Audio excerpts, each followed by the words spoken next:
Long before Moses became a name spoken in prayer, argument, and memory, he belonged to a world that did not divide itself in the way later maps would. The Nile Valley, the Eastern Delta, the Sinai routes, the southern Levant, and the lands east of the Red Sea formed a broad zone of movement. Armies crossed it, traders crossed it, shepherds crossed it, families carried their stories across it. In that world, deserts were not empty gaps between civilizations. They were difficult corridors linking one settled place to another. The sea was not always a wall. Often it was a road. This matters because modern language can quietly mislead. Terms like Africa, Asia, and Middle East are useful now, but they do not always fit the mental map of the ancient world. Egyptian scribes, Levantine clans, and desert peoples did not think in modern continental slogans. They thought in terms of river, pasture, border fort, oasis, caravan route, royal city, temple, and kin. They knew the difference between Egyptian and Canaanite, between pastoral people and settled farmers, between palace and wilderness. But those differences did not erase the deep contact that tied the regions together. Moses enters the biblical story within that connected world. He is born among Hebrews living in Egypt. He is raised in the house of Pharaoh. He later flees to Midian, marries there, and returns through the wilderness to confront the empire that formed him. In a single line, the biblical narrative carries him through several cultural zones that modern readers often keep apart. Yet the text itself moves across them with no sense of surprise. Egypt, Goshen, the wilderness, Horeb, Midian, the route towards Sinai, all belong to one narrative landscape.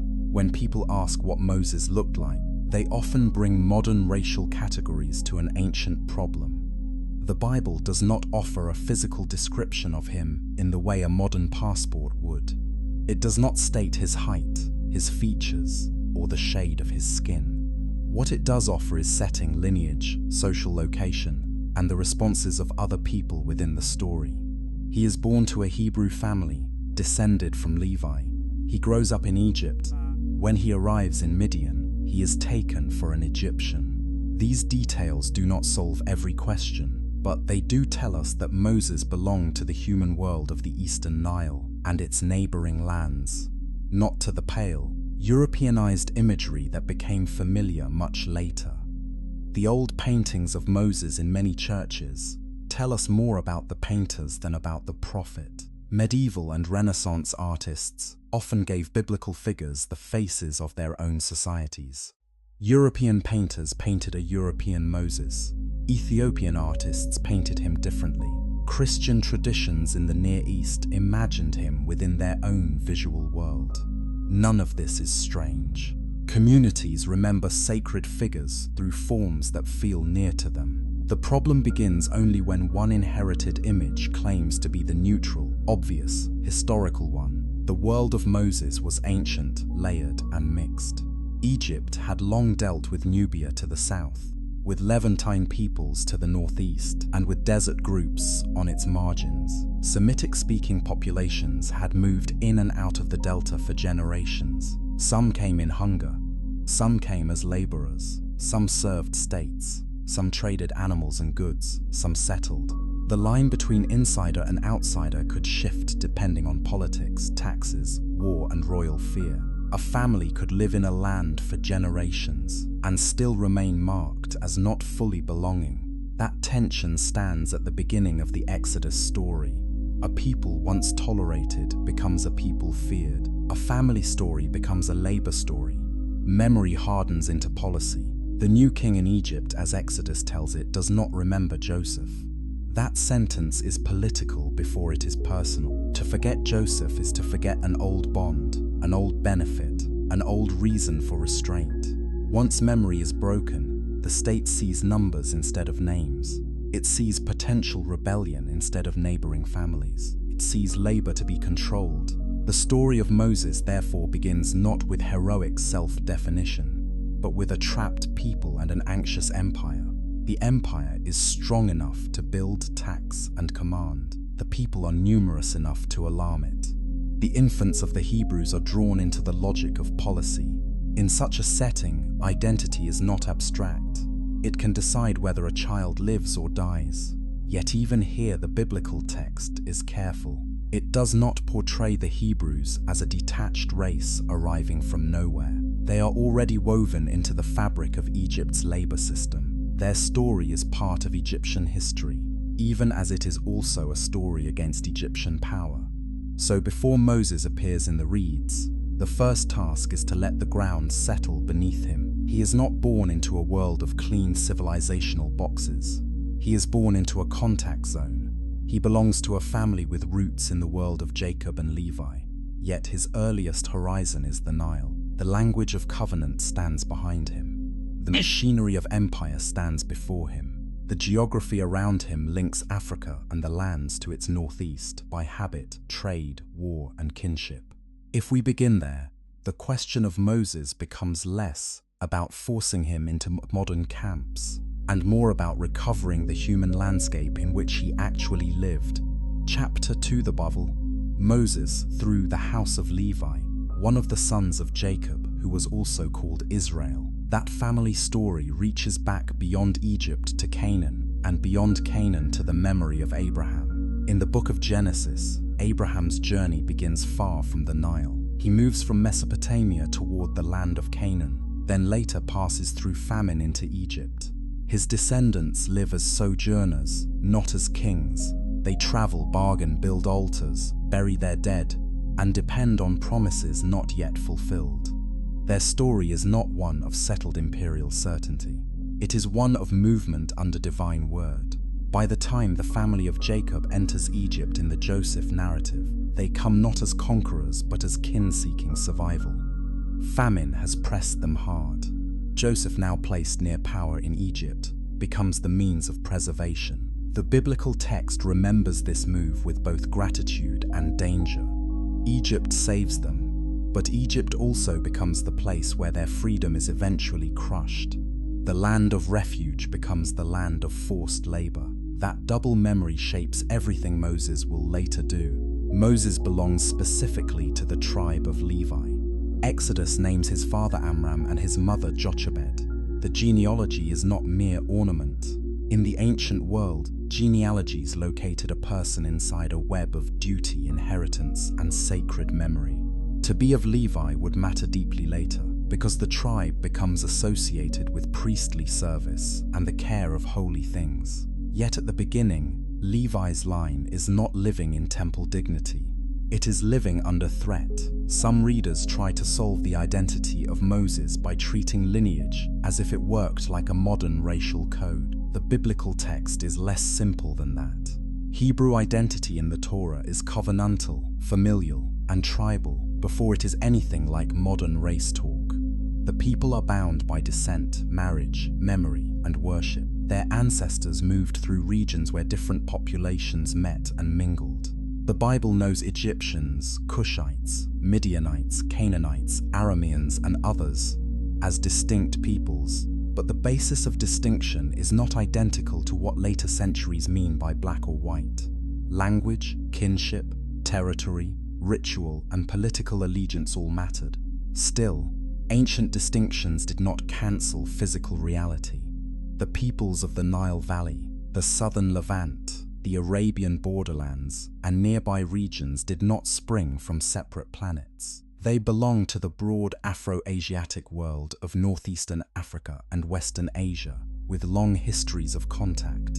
Egyptian art itself shows a sharp awareness of neighboring peoples, sometimes in stylized ways, yet the very need to distinguish them also reveals closeness, shared frontiers, and habitual encounter.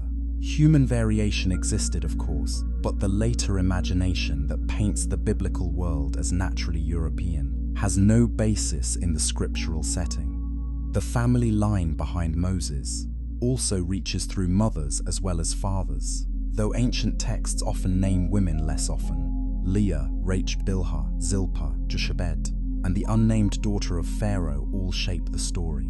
Moses is preserved first by women, his mother, his sister, and the Egyptian princess who draws him from the water. Before the future lawgiver speaks to kings, his life hangs on female courage inside and outside his own kin group.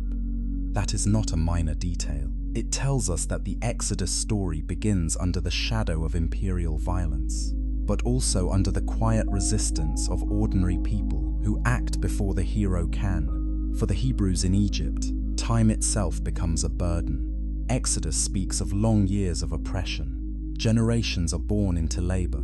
The memory of ancestral promise survives, but daily is defined by taskmasters, quotas, and the making of bricks. In such conditions, family identity can harden. Shared suffering creates a people as much as shared descent. The Hebrews are not simply descendants of a wandering ancestor. They are a community forged by living together under pressure. This is one reason the question of Moses' identity cannot be reduced to a single slogan. He is not only a child of Abraham in a distant sense. He is a child of an oppressed Hebrew household in Egypt. His earliest social reality is African in setting, Egyptian in political dominance, and Hebrew in household memory. He grows up between worlds that overlap without collapsing into each other. The line of Levi gives him ancestry. Egypt gives him formation. Later, the wilderness will give him vocation. Ancient writers and modern scholars alike have long debated dates, roots, and historical correlations for the Exodus. Those debates matter, and they should be admitted with honesty. The biblical account is theological history, not a modern archive with every question answered to later standards. Yet the lack of certainty in some details should not flatten the world behind the story. Whether one reads the chronology early or late, whether one emphasizes memory, tradition, or event, Moses still belongs to a real environment shaped by Egyptian state power, Semitic-speaking labor populations, and the desert routes that connected the Nile to its neighboring lands. The house of Levi therefore stands at a crossroads of memory. It remembers promises older than Pharaoh's cities. It suffers in the fields of Egypt. It produces a child whose life will move outward from family to nation, from hidden birth to public judgment, from riverbank to mountain. To ask who Moses was is to begin here, in a household that is both vulnerable and stubbornly alive, holding its name under the pressure of an empire that would rather count bodies than honor persons. Chapter 3. The birth of Moses is told with great economy in Exodus, but the silence around the details gives the scene its force. A Levite woman bears a son. She sees that the child is beautiful, and for 3 months she hides him. The state has already turned fear into policy. Hebrew male infants are endangered. A mother's judgment about beauty is more than tenderness here. It is the refusal to surrender a life to the machinery of power. When she can hide him no longer, she places him in a basket among the reeds by the river. The Hebrew word used for the basket appears elsewhere for Noah's Ark, and the echo is worth hearing. In both stories, fragile life is placed into a vessel coated for survival and set amid waters associated with danger and judgment. Moses, like Noah before him, passes through water into a future that will affect many others. But the scale is intimate first, before it becomes a symbol. It is a desperate act by a family with no safe choices left. Pharaoh's daughter comes to the Nile, sees the child, and recognizes him as one of the Hebrews. That moment has often drawn attention. How did she know? The text does not explain. Perhaps the basket itself, placed with intention rather than abandoned, suggested a child hidden from the decree. Perhaps his circumcision, if already performed according to covenant custom, marked him. Perhaps the identity of Hebrews in that region was visible in dress, speech, attendance, or location. The text simply says she knew. It does not say that Hebrews and Egyptians belong to utterly separate visual worlds. Nor does it treat recognition as impossible. Moses' sister, watching from a distance, steps forward with practical boldness. She offers to find a Hebrew nurse. And so the child's own mother becomes the one who nourishes him in his earliest years. The irony is quiet and sharp. The empire that seeks to destroy the child ends up feeding his survival through its own household. Pharaoh's daughter names him Moses, drawing on an explanation linked in the text to being drawn out of the water. The name also sounds at home in an Egyptian setting, since elements ending in Mos or Mes appear in royal and personal names meaning born of or child of. The scriptural explanation and the Egyptian resonance sit side by side, fitting a life that belongs to both the Hebrew and Egyptian spheres. His childhood is therefore divided in a way few lives are. He has a Hebrew birth and an Egyptian adoption. He is nursed within the memory of his own people, and then educated within the memory of the court. Act 7 later says he was instructed in all the wisdom of the Egyptians. Whether one takes that phrase as broad summary or precise schooling, the point is clear. Moses did not grow up at the edges of Egyptian culture. He grew up near its center. He would have known the language of administration, the habits of elite households, the weight of ritual, the discipline of rank, and the confidence of a kingdom that understood itself as ordered by divine kingship. To enter Pharaoh's world was to enter a civilization of old strength. Egypt was not merely a political power, it was a sacred order. The king stood at the center of cosmic and social stability.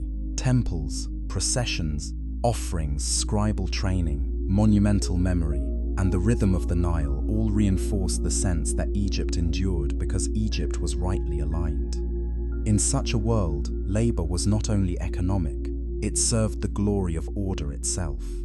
The Hebrews, from the perspective of power, were useful bodies inside that order. Their suffering could be justified by the needs of the state. What then did Moses feel as a child or youth, standing inside the palace, while belonging by birth to the households, under pressure beyond it? The Bible does not narrate his inner thoughts in those early years. It leaves room for restraint. Yet Exodus later shows that he does not remain untouched by the suffering of the Hebrews. At some point, he goes out and sees their burdens. That verb matters. He goes out. He leaves the sheltered logic of the palace and looks with his own eyes upon those who labor. The movement is physical before it is moral. He crosses from enclosed privilege into exposed reality. Questions about his appearance return here in indirect form. Moses grows up as a prince of Egypt, or at least as a member of its elite household. He can move among Egyptians without being marked as a stranger. Later, in Midian, he is taken for Egyptian. The story does not describe him as visibly alien to the Nile world in which he has been raised. That fact does not solve every modern debate, but it does stand against the familiar gallery image of Moses as a Northern European sage draped in biblical costume. The child in the reeds becomes a young man with access to power, yet his life remains unstable. He is safe, but not simple. He is elevated, but not free from history. He carries a Hebrew origin into an Egyptian education, and the text does not ask us to choose one at the expense of the other. It asks us to watch what happens when the two can no longer remain comfortably separated. The child saved through hidden courage will eventually have to decide whether he is merely a survivor of empire or a witness against it. Chapter 4, the turning point, comes without ceremony. Moses goes out to his people and sees their forced labor. The phrase "his people" is already significant. Whatever benefits he has received in Pharaoh's house, he does not speak of the Hebrews as a remote class beneath him. He recognizes kinship. He does not yet know what to do with it wisely, but he cannot ignore it. He sees an Egyptian beating a Hebrew, one of his kinsmen. Looking this way and that, he strikes the Egyptian and hides the body in the sand. The act is sudden, violent, and morally difficult. Scripture does not present it as a clean triumph. It is both protest and failure. Moses refuses the injustice before him, yet he does so through secret killing rather than public righteousness. The liberator's path begins not with serene nobility, but with anger, fear, and concealment. The next day he finds two Hebrews fighting and tries to intervene. Instead of gratitude, he is challenged. "Who made you a prince and a judge over us?" The question wounds because it exposes the unfinished state of his identity.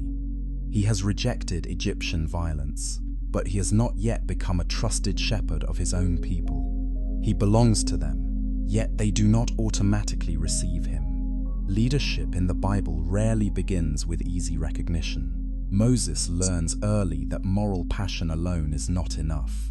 Deliverance requires more than instinct. It requires calling, formation, and the willingness to be refused. When Pharaoh hears of the killing, Moses flees. The prince becomes an exile.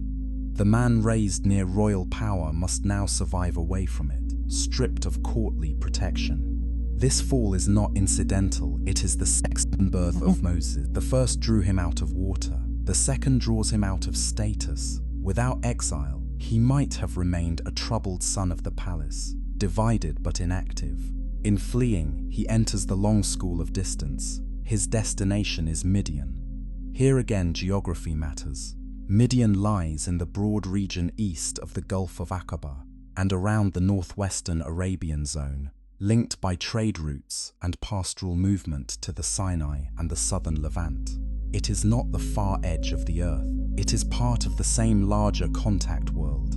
Moses does not leap from one civilizational universe into another completely unrelated one. He moves from the Nile-centered order of Egypt to the desert society of a neighboring region. At a well, he meets the daughters of a Midianite priest. Wells in the Bible are often places of encounter, negotiation, and marriage. But before romance comes conflict. Shepherds drive the women away, and Moses rises to defend them. This scene echoes the earlier one in Egypt. He still reacts against abuse. He still cannot watch the strong take from the vulnerable without stepping in. Yet this time the action does not end in hidden blood. He delivers and draws water. The same moral instinct appears in a less destructive form. When the daughters return home, they tell their father, called Reuel in one passage and Jethro in another, that an Egyptian delivered us. Once more, the text lets other people identify Moses in ways that matter. To the Midianite women, he appears Egyptian. That may reflect speech, grooming, or general appearance shaped by years in the Egyptian court. The text does not explain further, because to its first hearers, it perhaps needed no explanation. Moses looked and moved like a man of Egypt. This brief detail has carried great weight in later discussions. It does not by itself determine every feature of Moses' body, yet it firmly plants him within the visible social world of Egypt rather than outside it. Midianites, who themselves lived in the Red Sea borderland and were no strangers to cultural mixture and regional contact, see him and name him according to the most natural category available to them. That tells us something real. Even if not exhaustive, Moses marries Zipporah, one of the daughters, and begins the life of a shepherd. The transformation is severe.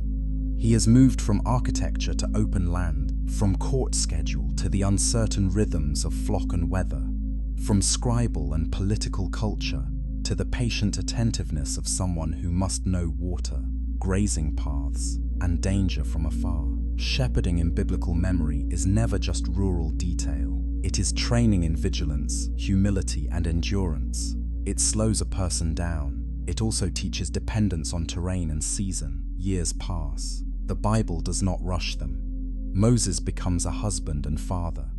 He names one son Gershom, saying he has been a sojourner in a foreign land. The statement contains both truth and ambiguity.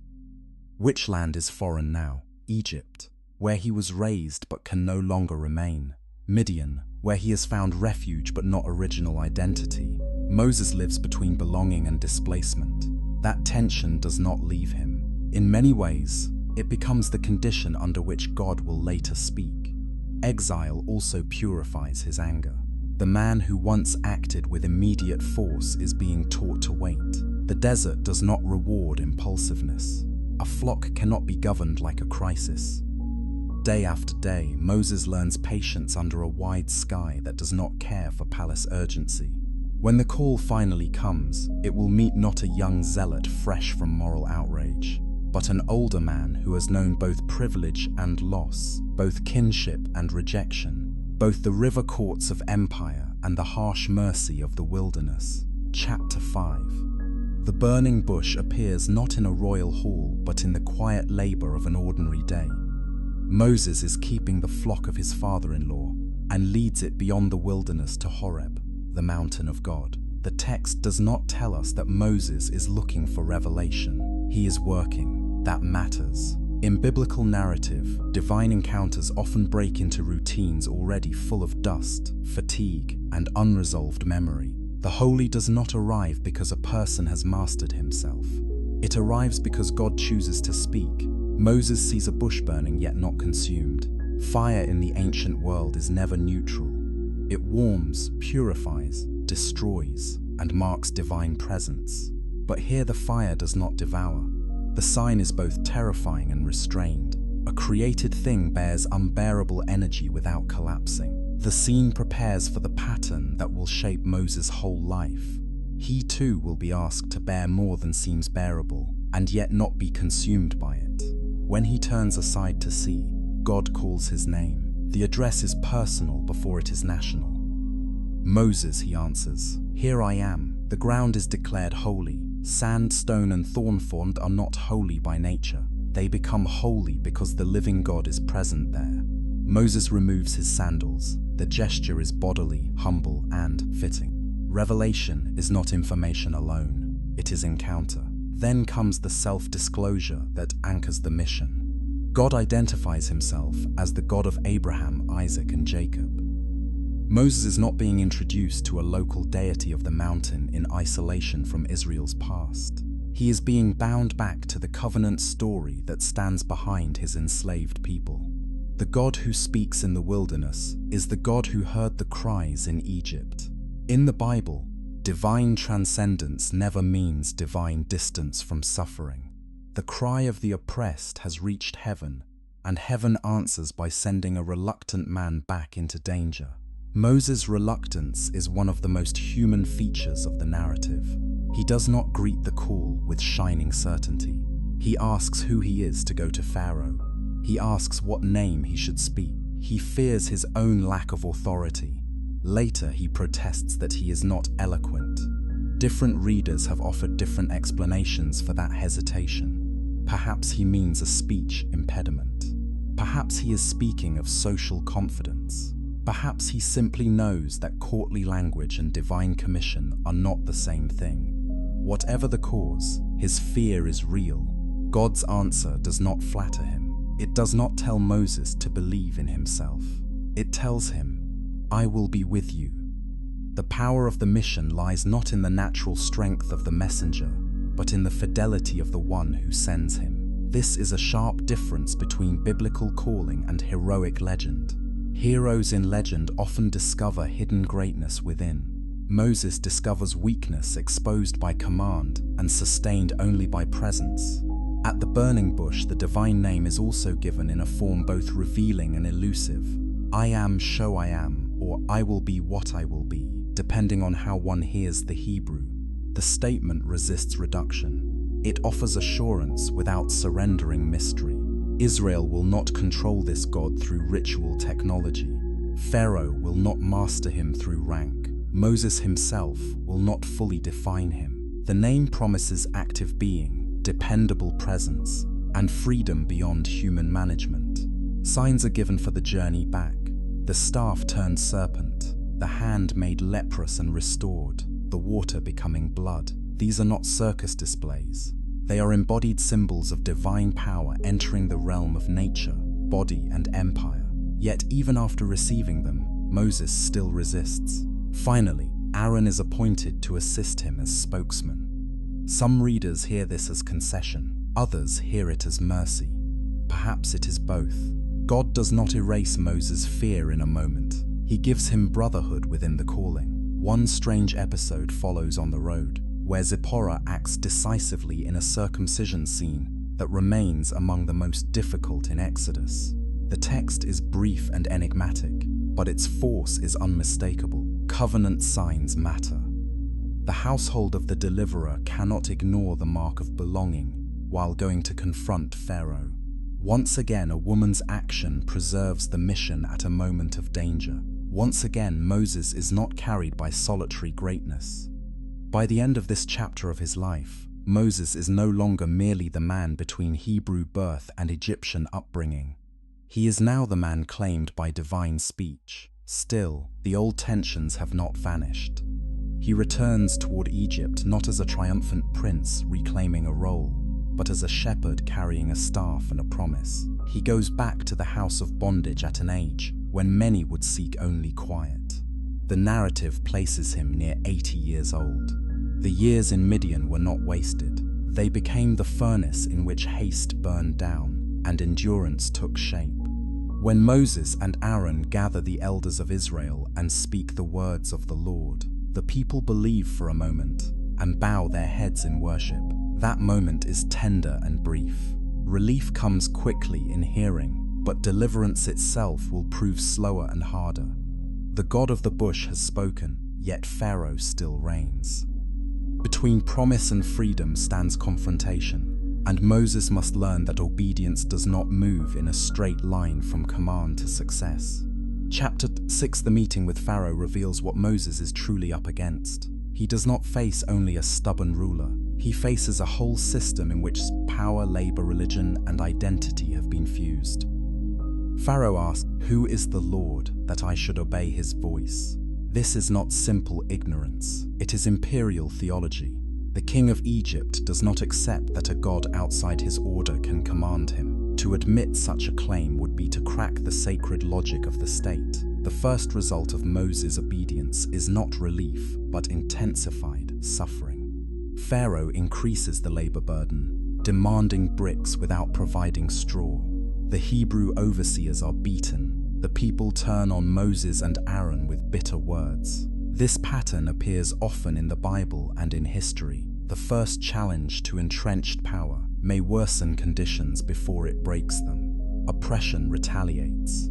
The one who speaks against it can look for a time like the cause of deeper pain. Moses himself cries out to God, "Why have you done evil to this people? Why did you send me?" The honesty of that complaint should not be missed. The Bible does not hide the inner strain of its central figures. Moses is not an emotionless instrument. He is bewildered by the cost of obedience. His faith is not shown by the absence of protest, but by bringing protest back to the God who called him. What follows is not a battle of magical tricks. The plague narrative is a theological contest played out within the very symbols of Egypt's security. The Nile, source of life and stability, becomes blood. Frogs, gnats, flies, livestock disease, boils, hail, locusts, darkness. Each blow strikes at the confidence of a kingdom that believes its order is enduring. Whether one emphasizes natural sequence, miraculous intervention, or the literary shaping of memory, the narrative meaning remains clear. Egypt's world is not ultimate. Its gods do not secure justice. Its king cannot keep life under his command. For Moses, this confrontation is also deeply personal. He speaks within the courtly world he once knew from the inside. He stands before the kind of authority that once sheltered him. In another life, he might have served it. Now he judges it in the name of the God of his fathers. The transformation is immense, yet the story does not make him a smooth orator suddenly cured of all hesitation. Aaron continues to play a role. Moses acts, speaks, stretches out the staff, receives commands, and watches events unfold with growing gravity. He becomes what he was called to be by repeated obedience, not by a single burst of confidence. The hardening of Pharaoh's heart remains one of the most discussed features of the account. Sometimes Pharaoh hardens his own heart. Sometimes the text says God hardens it. The tension is deliberate. The narrative presents both human arrogance and divine judgment. Pharaoh is not a puppet deprived of moral agency. Neither is he sovereign over the outcome. In biblical thought, persistent refusal can become a path on which judgment confirms what pride has chosen. Within the households of Israel, instructions are given for Passover. A lamb is slaughtered. Blood is placed on the doorposts. The meal is eaten in readiness. This is not merely protective ritual, it is the creation of memory through action. Future generations will ask what this service means, and the answer will bind identity to deliverance. Israel is being taught that freedom does not arise from human cleverness alone. It is received through divine mercy, remembered through shared practice. The final plague, the death of the firstborn, is narrated with terrible solemnity. No thoughtful reading should turn it into casual triumph. Judgment in the Exodus is not sentimental.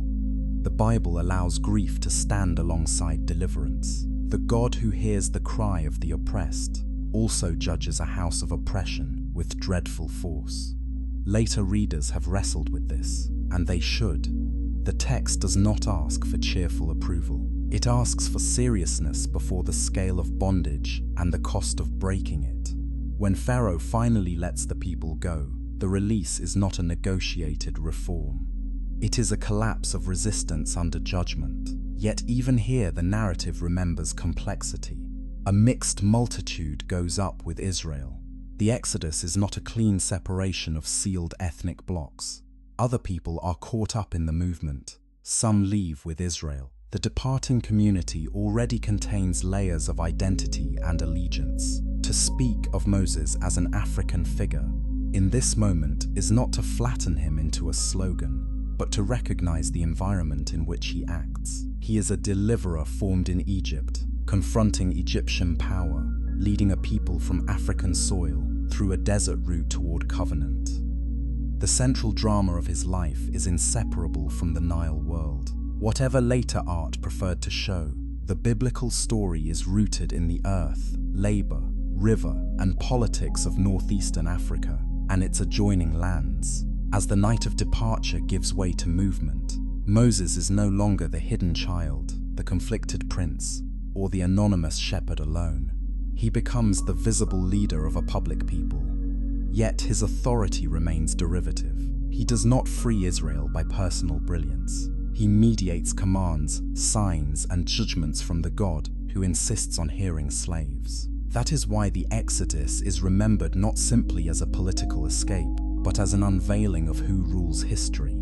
Chapter 7 Departure does not end fear. In many ways, it exposes it. A people long shaped by coercion do not instantly become inwardly free. They carry dough before it is leavened, bones of Joseph, household goods, children, flocks, and memories of servitude. The journey out of Egypt is physical, but liberation is also psychological and spiritual. They are leaving what tormented them, but they are also leaving what they know. The route itself reflects both strategy and theology. Exodus says God does not lead them by the shorter road through Philistine territory, lest they see war and turn back. The wilderness is harder, yet also necessary. The direct path may not be the true path for a frightened people. What looks efficient from above may destroy the weak on the ground. This is a theme of Moses' life as well. The man who once wanted immediate justice had to be remade by delay. So too the nation must be led by a route that teaches dependence. At the sea, the crisis sharpens. Pharaoh regrets letting the Hebrews go and pursues them with chariots. Behind them is imperial force. Before them is water. The people panic and accuse Moses of bringing them out to die. Their words are bitter, almost absurd, yet understandable. Slavery had taught them a grim logic. At least the old suffering was familiar. Freedom with uncertainty can feel more dangerous than bondage with routine. Moses answers with one of the great declarations in the Torah. Stand firm and see the salvation of the Lord. Yet even he must move when God commands. Faith is not passivity. The sea crossing, whatever precise historical form one argues for, stands in Israel's memory as the decisive break with Egypt. Waters divide, dry ground appears, the pursuing force collapses. The oppressor's advantage fails where it seemed strongest. The people pass from one side to another, not because they are brave enough, but because a way is opened. The song that follows is not casual celebration. It is covenant memory in poetic form. The Lord is a warrior, yet unlike human kings, he fights for those with no army of their own. Miriam takes a tambourine, and the women answer in song. Once again, women stand at crucial edges of the narrative, at birth, at rescue, at covenant memory. The Exodus is communal from the beginning. Its memory is voiced by many mouths. But the wilderness quickly reveals that miracles do not erase complaint. Water is bitter, food is scarce, people grumble. Egypt begins to appear in memory as a place of full pots and bread, its whips strangely softened by nostalgia. This is one of the most piercing observations in the biblical account. Oppression can leave the oppressed still inwardly attached to the habits of dependence. Freedom requires new disciplines of trust, and those disciplines are painful. Manna in the wilderness teaches daily reliance. Enough is given, but not in the form of stored imperial abundance. The people must gather what they need. Sabbath interrupts anxious accumulation. In Egypt, labor had no rest because Pharaoh's economy devoured bodies. In the wilderness, God teaches a different order in which time itself is redeemed. Rest becomes an act of trust. To stop gathering on the seventh day is to believe that life is not sustained only by frantic control. The wilderness also changes Moses. He now carries not only a message from God to Pharaoh, but the unending burdens of mediation within a restless community. When the people thirst at Rephidim, they quarrel and test the Lord. Moses becomes the one at whom fear, anger, and hope all arrive at once. Leadership in Scripture is rarely glamorous when viewed up close. It means standing where the needs of many meet the limits of one person. Jethro's visit later shows this clearly. Moses is sitting to judge the people from morning to evening, and his father-in-law sees exhaustion before Moses names it. The counsel to appoint capable men over smaller groups is practical wisdom, not a betrayal of spiritual leadership. Even the lawgiver must learn limits. The deliverer is not the savior. He is a servant within a community that must be ordered for justice. Through all this, the location remains important. Moses is leading a people across lands that connect Egypt to Sinai and beyond. The biblical movement is rooted in the desert edge of Africa and the adjoining zones of the Red Sea world. The memory of the sea crossing, of bitter waters sweetened, of bread from heaven, and of quarreling at dry places all belongs to a landscape far from the cool stone and pale skin of later European imagination. The Moses of the text walks under a harsher sun, among tribes and roots ancient people knew well. This matters not because geography alone determines identity, but because place shapes realism. A Moses detached from the African and Near Eastern world of the Exodus becomes a mythic figure floating above history. The biblical Moses is harder, dustier, and more human than that. He leads bodies through terrain. He carries elders, complaints, camps, and graves. He is responsible for people whose fear can reverse into rebellion overnight.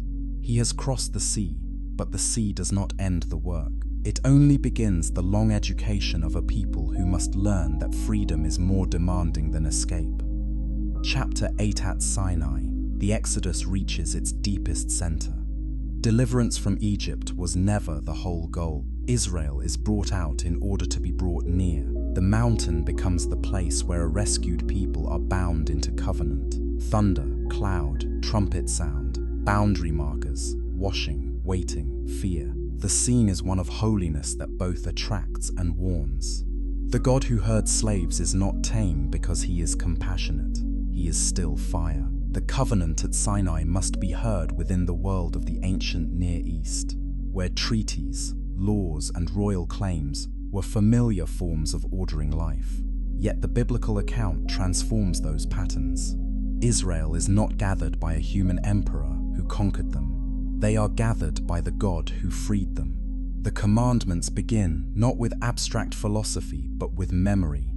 I am the Lord your God, who brought you out of the land of Egypt, out of the house of slavery.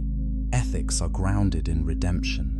The law is not a ladder for escaping creaturehood.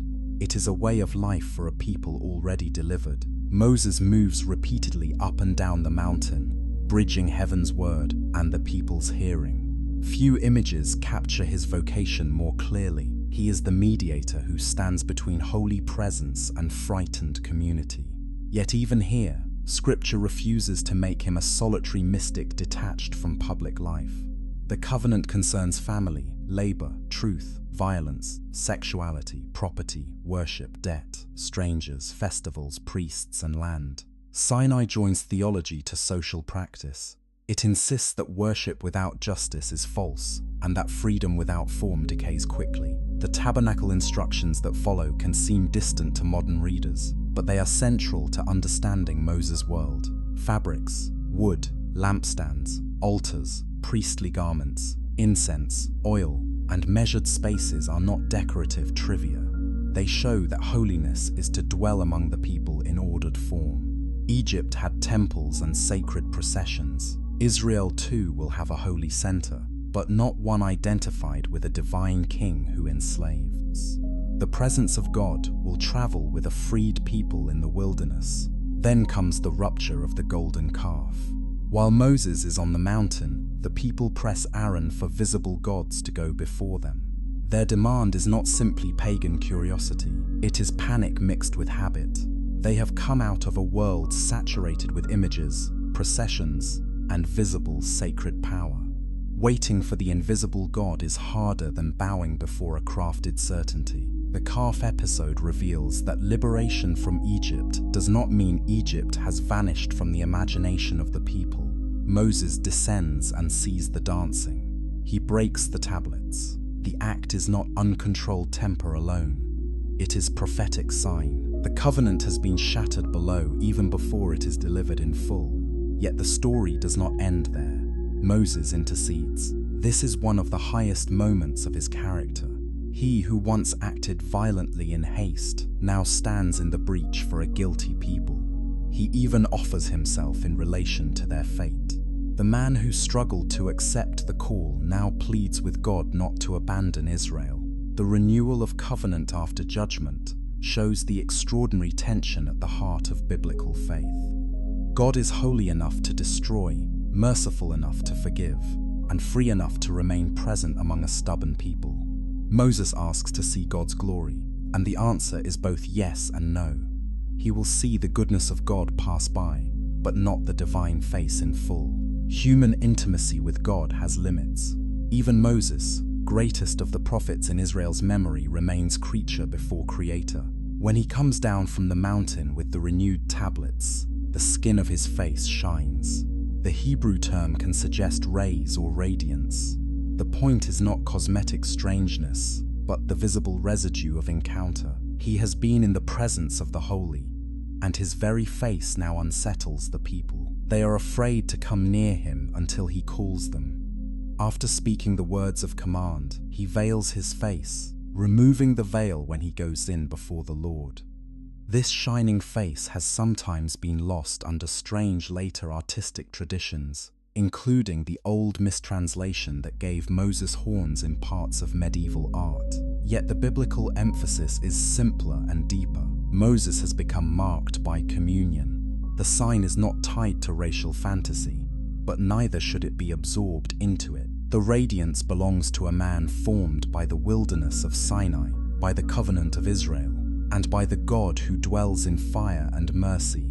Here the question of Moses' appearance takes a new turn. The text still does not hand us a portrait in modern terms, but it does describe one visible feature of his later life, a face altered by holy encounter, feared by his own people, veiled in ordinary dealings. In a sense, the Bible becomes least interested in surface description at the very point when later artists become most eager to paint it.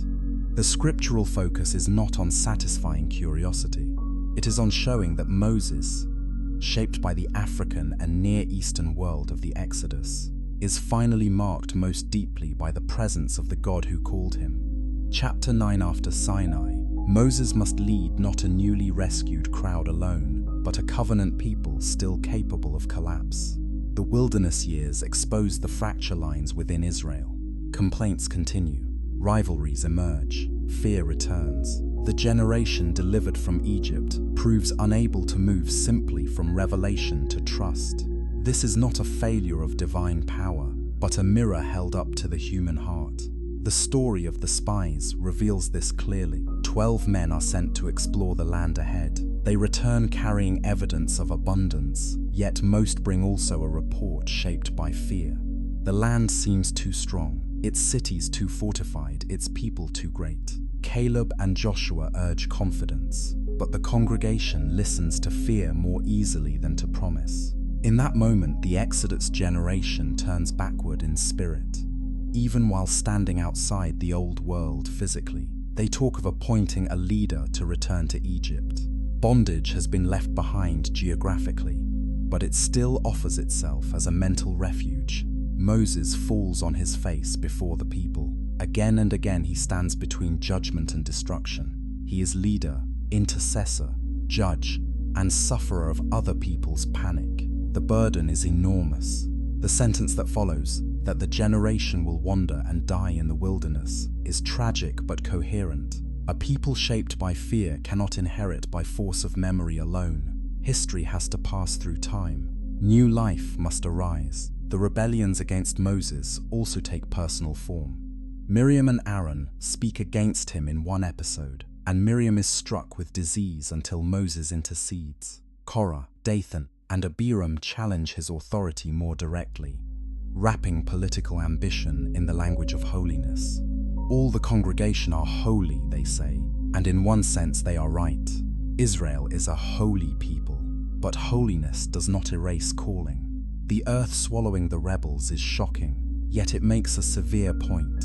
Envy dressed in pious language can still be rebellion. One of the most arresting details in the wider Pentateuch is Moses' marriage to a Cushed woman in Numbers 12, depending on how one interprets whether that woman is Zipporah, under another designation, or an additional wife. Cush in biblical geography usually points south of Egypt, toward Nubia or regions linked with it. The reference is brief, but it reminds us again that Moses' life unfolds within a wide African and Red Sea world of contact.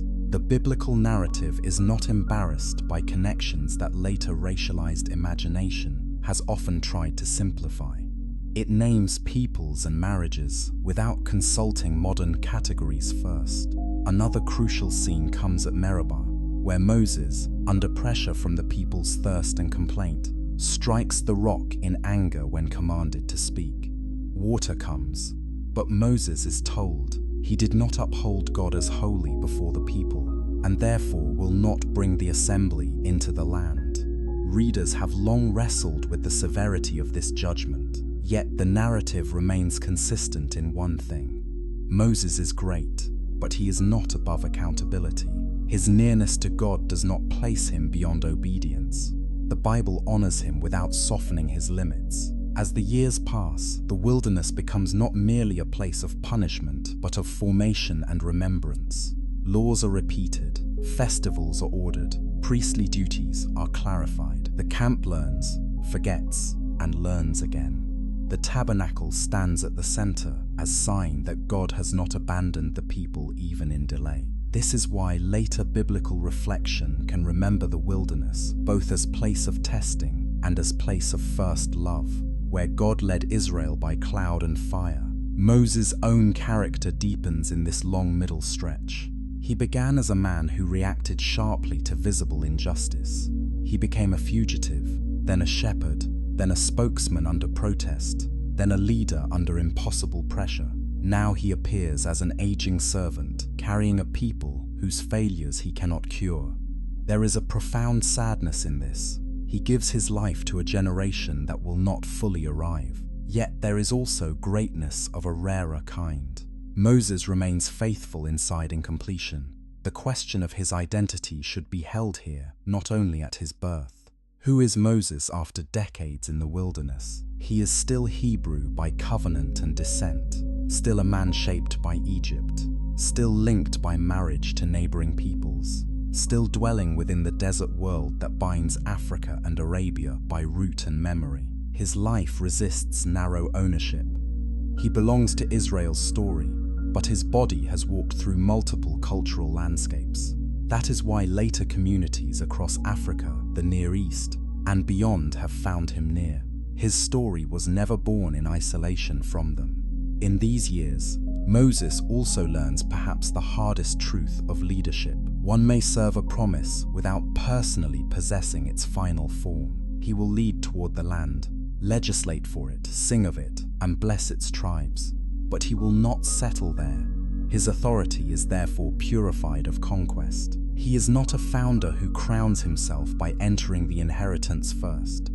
He is a servant whose faithfulness is measured by obedience, intercession, and witness. The wilderness years strip away the fantasy that sacred history is made only by dazzling moments. Much of Moses' life is now administration, endurance, correction, grief, and prayer. That is part of the dignity of the biblical portrait. The man at the center of one of the greatest deliverance stories in Scripture spends much of his strength managing the ordinary burdens of a difficult people. In that sense, he becomes more human and not less majestic. Chapter 10, as the journey nears its end, Moses' voice becomes more reflective. The speeches gathered in Deuteronomy look back over the wilderness and forward toward a future he will not enter. The setting is the plains of Moab, east of the Jordan, on the threshold of promise. The old generation is largely gone. A new one stands ready to hear the law again, not as a museum piece, but as the terms of life in the land. Deuteronomy is full of memory. Remember that you were slaves in Egypt. Remember the way the Lord led you in the wilderness. Remember how quickly you can forget when fed and settled. Moses knows that prosperity can be as dangerous as oppression, though in a different way. Suffering can drive people to cry out. Stability can tempt them to imagine that they no longer need covenant, humility, or gratitude. Here the historical and theological threads of Moses' life are drawn together. He speaks not as an abstract sage, but as someone who has known palace power, desert hunger, rebellion in camp, and glory at the mountain. His teaching about justice for the stranger, the widow, the orphan, the laborer, and the poor is not detached morality. It comes from a man whose people were once strangers under a hard system. The memory of oppression is meant to become the ground of compassion, not the excuse for new domination. This is also the moment when Moses' uniqueness is most strongly affirmed in Israel's later memory. The Torah says that the Lord knew him face to face, unlike any prophet after him in that degree. Yet the same narrative keeps him from turning into a flawless icon. He is unique in calling, not divine in essence. He is near to God, yet still buried by God. He is honored, yet still denied the final crossing. The balance is important. Biblical faith can revere a servant without worshipping him. Moses is allowed to see the land from Mount Nebo.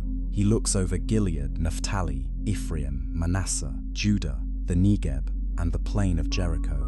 The vision is enough to fulfill sight, not possession. There is pain in that. For decades he has borne the people toward this horizon. Now he sees it and stops. The logic of the moment runs against ordinary ambition. In empire, the great man takes territory. In the Torah, the servant of God can die with only a view. The account of his death is spare and tender. Moses dies there in the land of Moab, according to the word of the Lord, and the Lord buries him in a valley, though no one knows the place of his burial.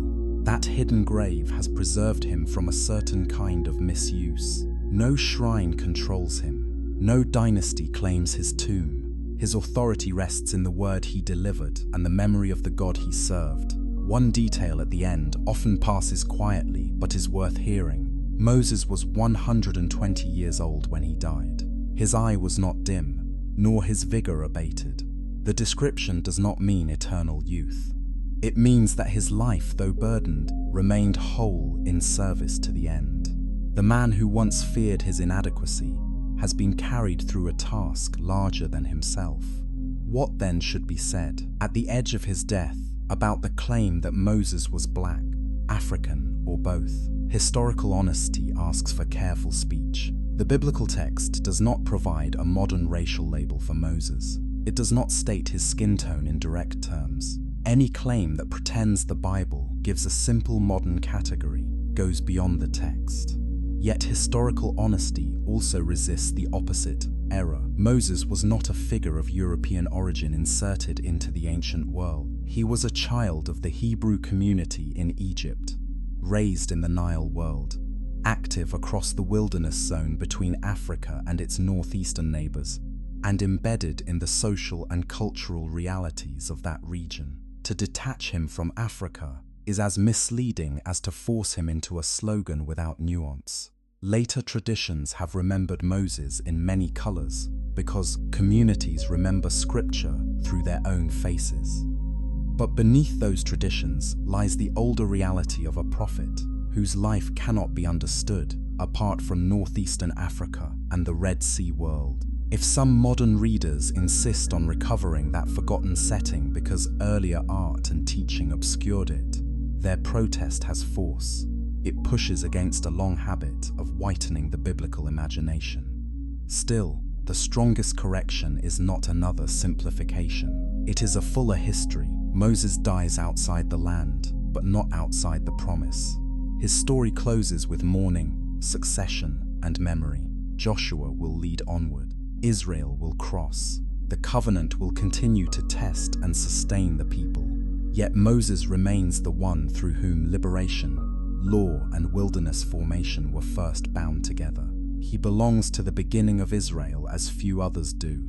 The river saved him, the desert shaped him, the mountain marked him, the God of his fathers called him by name. Chapter 11. To remember Moses truthfully is to resist two opposite temptations. One is to turn him into a vague spiritual symbol with no history, a floating sage disconnected from land, labor, kin, and empire. The other is to seize him so tightly for a modern argument that his ancient world disappears behind our own slogans.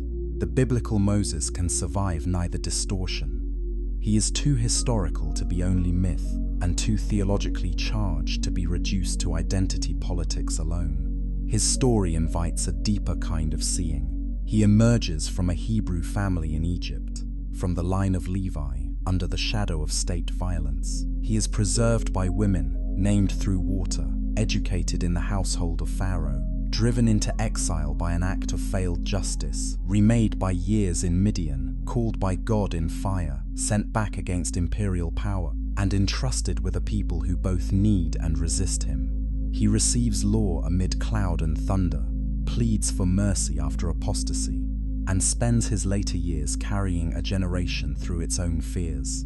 None of this takes place in a generic nowhere.